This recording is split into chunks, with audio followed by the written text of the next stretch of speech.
Hello and welcome back to another video. I know it's been a little while since I've done a video, but been really busy, had a lot of other stuff to do, so hopefully I can get something regular going again here. So today I'm going to unbox this and take a look at it. Going by the title you'll know what it is, so let's open it and have a look inside.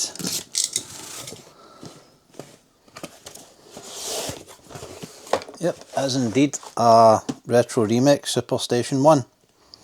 Now I've been waiting on this to come in for a good while now. I think I ordered it back at round about Christmas time, and it arrived maybe about 3 or 4 weeks ago. Just been lying about. Again, I've not had time to do much of anything, so today's the day we're going to have a look at this and set it up.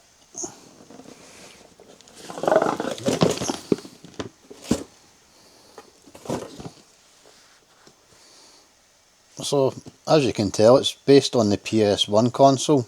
Same font they're using, same sort of style of the console. Very nice packaging actually.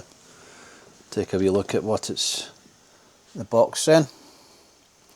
Got the contents at the side, printed at the side there.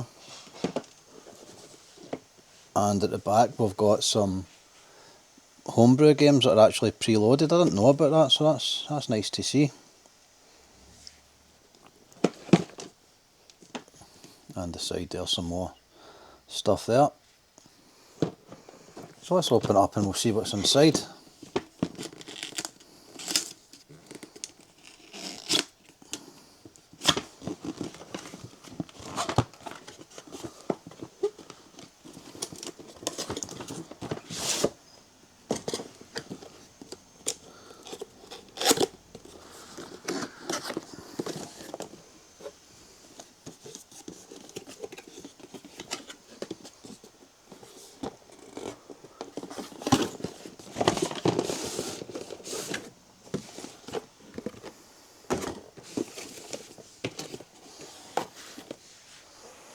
There we are.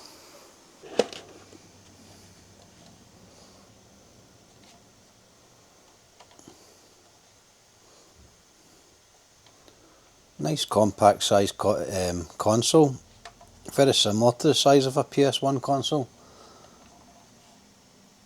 Actually, there's a few different colour options you can choose. I went for the original colour. They do a nice blue, and can't remember, there's another colour available as well, but for me it was between that and the blue one. I thought, you know what, I like the original PS1, so I'll go with the PS1 grey. So we've got two buttons here. We've got a menu button and a power button. We've got a number of different connectors at the back there. HDMI out and things like that. A little panel at the side.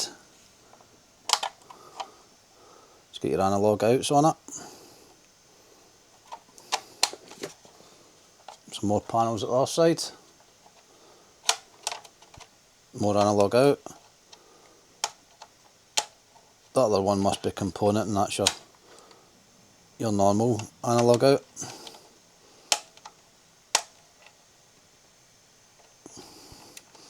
Not sure what that one is. Need to take a look at instructions. Looks like a PS2 port. Not sure what that is. Been a long time since I've seen these kind of ports. And on the front we have the SD card slot, two memory card slots, two PS1, PS2 controller connections, and SD card slot. There's a little trapdoor at the bottom as well. Let's see what's in that. That'll be the connector for the super dock thing, the drive. I'm actually waiting on that coming as well, so once I get that I'll do another video on that and connect it up to that. But yeah, that's the console there. See what else we have in the box. We have a HDMI cable and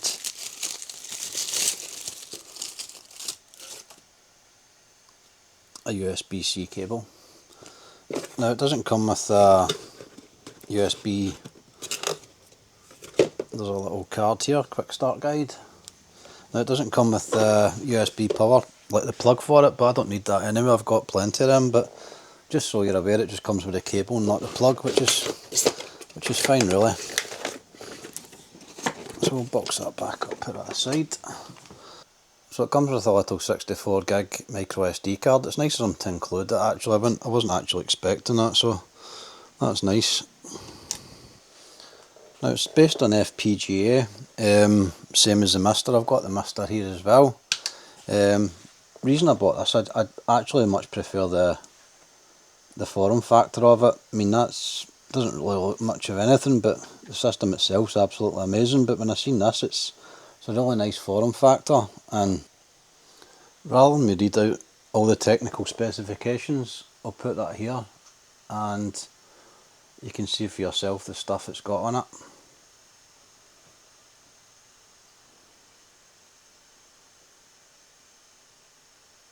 Hopefully you can make that out.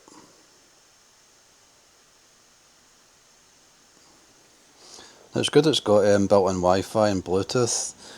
The way the MiSTer is, it's modular. You have to buy the boards separately depending on what you're wanting on it, whereas this, everything's just contained in the one unit, which is nice. Price wise, I think it came in around £200, which to be fair is actually a bargain for this. The MiSTer would cost a lot more. I think the MiSTer was near enough, it's just short of £400 the time I bought all the components for it, and the case, the power supplies, and all the different bits for it. So really good price point for this, and especially it looks like a very well made system. It doesn't look like a small company that's made it, which it is a small company, but it looks very professional. It's not 3D printed cases, it's nice moulded case and things like that, so very impressed with the production quality of it. So what we'll do now, I'm not going to go into the setup of a card, I'll do that in a different video, but what we'll do is we'll hook it up and have a look at it just the way it is just now with the card that came with it. So I've plugged our PS2 controller into it and we'll use that to navigate through it. So on boot up, you can see the screen's actually very similar to that of the little MiSTer console. Obviously it's got we've got what looks like the SuperStation One logo added to that and the name of the company that's made it, so everything else is quite similar to that. Now straight off the bat, it doesn't look like this PS2 controller is working. Might need to add drivers or have a wee look at that, but I'm going to just use a standard. I'll use a normal USB controller and see if I get any luck with that, but straight away that's not working, so I need to take a look at that. I've came across a PS1 controller. Let's see if I've got any better luck with that. No, that doesn't seem to work straight off the bat either. It's lighting up, but there's no response. So I'll just go for a standard USB controller at the moment. And I've got this 8-bit Do controller, so we'll try that via USB, see if I've got any luck with that. There we are, that's working. So there must be a little bit of setup involved in the PS1 and 2 controllers. We'll look into that at a later time, but just wanted to get things up and running here.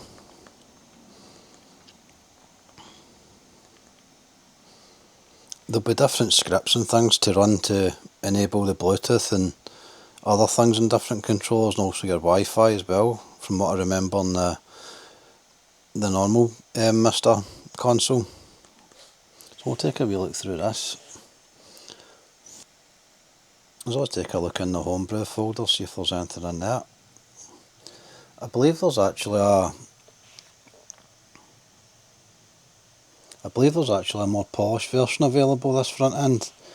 Again, I'll take a look at that at later videos. We're just looking at what we've got here at the moment, but what I've read, there is a different version of this. It does look a bit more polished. So let's take a look in Homebrew, see if we've got anything worth playing.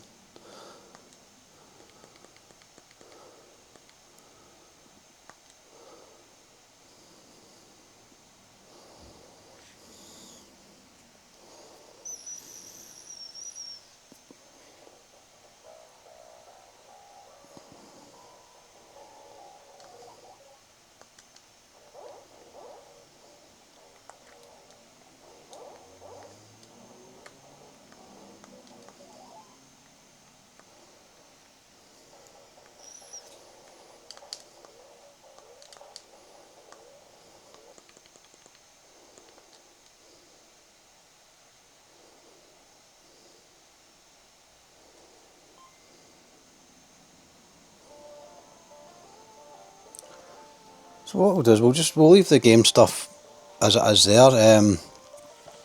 Nice to see there's a couple of games included in it. Obviously that's not the reason why you bought it. There's a lot more to come as far as this is concerned.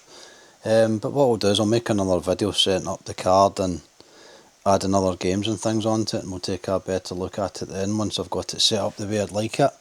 I'll also take a look at setting up the standard PS1 and 2 controllers for it as well, and see how we get along with that and any updates that it needs. So that'll all be for another video. Today was just taking a look at the console itself and unboxing it essentially, so that's all I wanted to look at. Now I know what to expect from it because I've got the MiSTer there, but overall I'm very happy but pleased with it.